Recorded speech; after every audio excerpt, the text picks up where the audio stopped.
If that's not the thumbnail, I don't know what. Greetings, Yoginator here, and I want to make a little video diary here. Is this diarrhea? I don't know. I'm a funny guy. Batmobile, Batman Forever, 1 to 12 scale. There are all the pieces. Okay, that was it. See you. Bye. No, just kidding. I want to go into a little bit more of all the pieces I have printed so far. And I want to talk a little bit about how I got to that stage. Was quite an endeavor. Looks almost finished. Yeah, Yogi, just glue it together, give it a paint job. No, it's a little bit more involved. I mean, I could do, but then it wouldn't do the work I've already done justice. Okay, so here are, excuse me, here are all the wheels.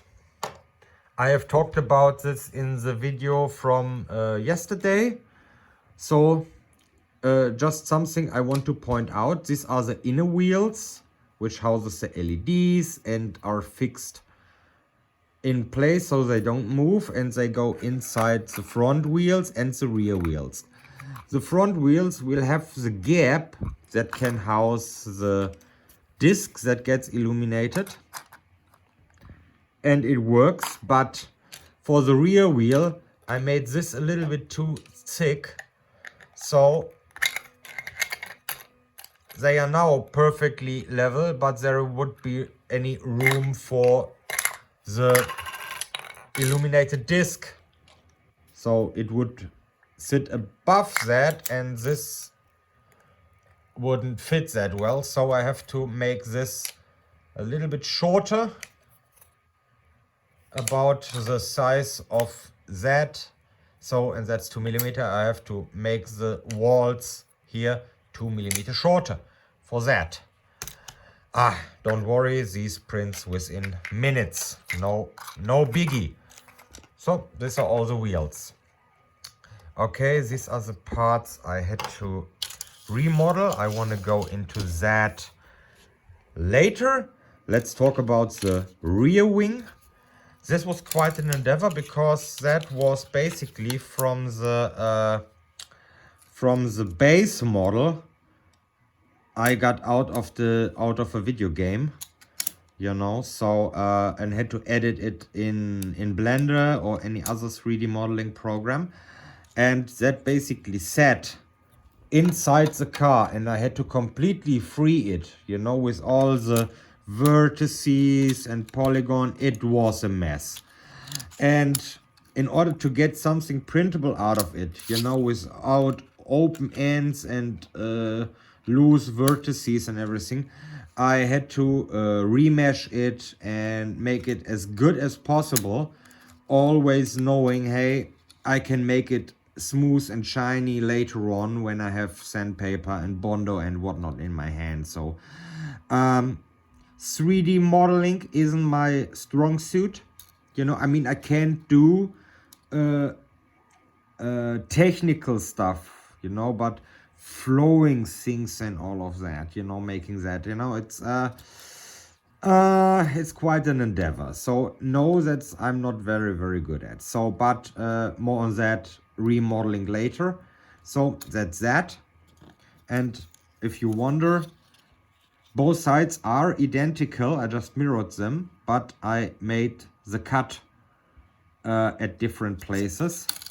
Still have to print the other side, which then interlocks here, so I have a stronger glue bond, you know. And the other side there then goes only to here, and then I have a zigzag bond. So that's that. The front wheels are the front fenders are really self-explanatory. Just cut them off here and cut off the front grille here, which basically leaves a hole. The whole thing was missing, part of it, the center, was also down at the bottom. I had to get off, placed it here, and reconnect it. Very flowing, smooth flowing, that it looks natural. Well, that was hui.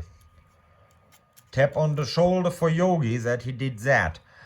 And the thing was basically flat, you know. It was no volume to it, if you know what I mean. It was, you know, and by the time I cut out that from here, that was basically a hollow shell with that stuff open. So I had to fill in the hole to make it a watertight mesh, so to speak. You know, it's like a paper Cura file, if you want to know it. The stuff is paper thin. It came from a video game model, which isn't meant to be 3D printed. So that's a whole thing in itself. Okay, that's basically that. So the front one was printed like this. These are two pieces, and I printed from that straight line up. And it was also very, very tricky because they are very thin in comparison to how tall they are.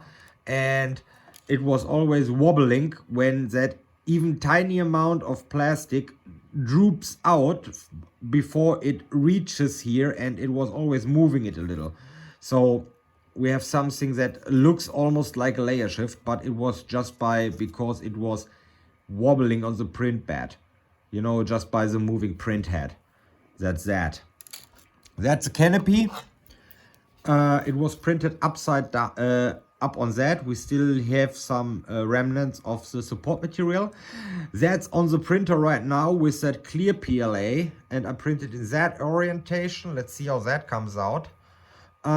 Yeah, I printed it with the parts where the glass would be in 100% infill. The rest in, I think, 15 or 25. I'm not really sure. Let's see how that comes out. If that doesn't turn out as so great, I will use that. You know, and I cut off that from here very finely, but then that piece had no thickness to it. I had to basically copy it, put it down a little, shrink the lower one, and then basically fill in the gaps with faces and vertices and triangles and whatnot to make it watertight and gave it thickness. Okay, let's move to the main body. I actually planned it to print it in 3 sections. The nose, the middle part, very ambitious, didn't turn out that well, and the rear part. Everything you can see here up from the top. That one was easy. This one started to fail at that point, you know, so I had to print the last bits separately, but on 2 sides. And when I wanted to reattach it, I thought, okay, the fail here doesn't match up that great. So I placed that into my slicer program again and cut it in half. Basically here you can see that, and printed that part into 2 pieces separately. And to have a better bed adhesion, I didn't print it from this way up, I printed it from that way up. You can see where all the parts came together. I didn't use super glue, I just used my soldering iron to basically melt the surfaces together, and it's as strong as it's printed. Of course you see some blemishes from there, but hey, I have to sand it and fill it and bondo it anyway.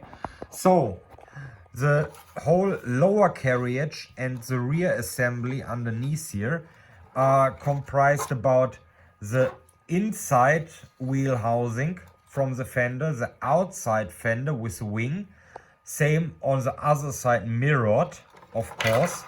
Here you can see it very clearly, the turbine housing in red, and this isn't glued in yet, and the under the rear pieces here, which didn't turn out that great because I thought I gave it enough material strength, thickness, but it was only just 1 printer layer. 0.4 millimeter, one nozzle diameter, so very flimsy.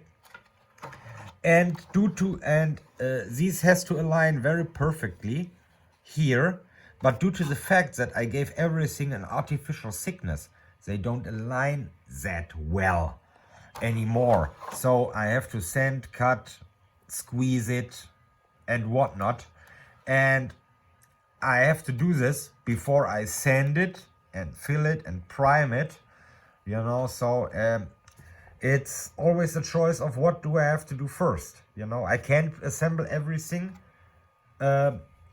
and expect it to reach everything for sanding and filling it and yaddly yaddly, you know what I'm talking about. Yeah, that's the stage, that's the choices I have to make, what comes next. Anyway, you see that stuff is hollow, it has no floor, it has no interior. I deleted the bottom so I can do that stuff later, because that stuff didn't came with an interior, because it wasn't necessary. It was for a video game. It never opens. That's the car, you can drive around that. Batman arcade, check that out. It's for a real arcade cabinet. So got this via an emulator and a program called Ninja Ripper, and that's where I got that file. But like I said, it's a video game asset and nothing to 3D print, so still work involved and some artistry here and there to make it whole again. And that came without wheels. I had to do the wheels by myself, by reference pictures, you know. Next stuff, I also have to remodel, which is quite tricky because it has curves on all sides. Those intakes at the sides and here, but tried it with several approaches. They didn't work so well, so I might consider it modeling it the old-fashioned way. Some styrene sheets, gluing, carving and whatnot, and sculpt it by hand. That's also an option. Let's go for the stuff I absolutely had to remodel, which was there, but I had to remodel. This were the engine parts. These were basically also half stuck out at the bottom and the wing inside of that. Talking about the cleanup of loose vertices. So I said, okay, come on, let's put this into my modeling program of choice and do a remodel, and that's what I came up with, which basically will sit in here and gets illuminated later. The same thing for the side engine panels. This is how they look, and it was basically everything was flat. This was just a jagged curve, and all the details came from the texture applied to that model. So what I had to do is I really had to basically remodel that from the ground up. All those inserts, you know, I had to do them myself by looking at the 1-25 model kit. You can see it all here. There you can see those black lines at the top thing within the engine panel.